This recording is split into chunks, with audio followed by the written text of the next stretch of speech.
আসসালামু আলাইকুম। আমি তানবিন হাসান শুভ, কৃষি সম্প্রসারণ অফিসার, বেদরগঞ্জ, শরীয়তপুর। আজকে আমি আলোচনা করব ফসলের দুইটি গুরুত্বপূর্ণ পোকা নিয়ে। একটা হচ্ছে ফলের মাছি পোকা অর্থাৎ আম পেয়ারার, আরেকটা হচ্ছে কুমড়া জাতীয় ফসলের মাছি পোকা অর্থাৎ লাউ, কুমড়া, পটল এগুলোর। আমরা অনেকেই এই পোকা দুটো আলাদাভাবে চিনি না, মনে করি যে একই পোকা, এবং আর জন্য যে আমরা সেক্স ফেরোমন ফাঁদ ব্যবহার করি সেটা একই ধরনের।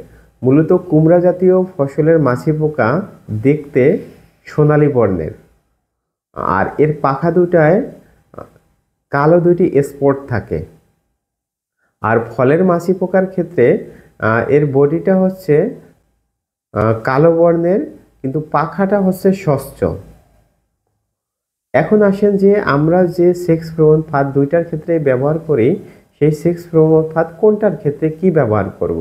দেখেন, কুমড়া জাতীয় ফসলের মাছি পোকার ক্ষেত্রে আমরা ব্যবহার করি কিউ ফেরোলিওর। খেয়াল করবেন, কিউ ফেরোলিওর বা তাবিজ।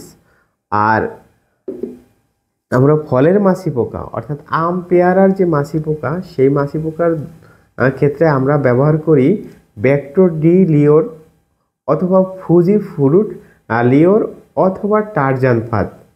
এই যেমন এইটা হচ্ছে টারজান ফাঁদ। এই সবগুলাই কিন্তু হচ্ছে আপনার আমের মাছি পোকা। আর দেখেন যে এই সবগুলো পোকাই কিন্তু হচ্ছে কুমড়া জাতীয় ফসলের মাছি পোকা। তাই দুইটার ক্ষেত্রে যেহেতু লিওর আলাদা, আপনারা অবশ্যই আলাদা লিওর ব্যবহার করলে উপকার পাবেন।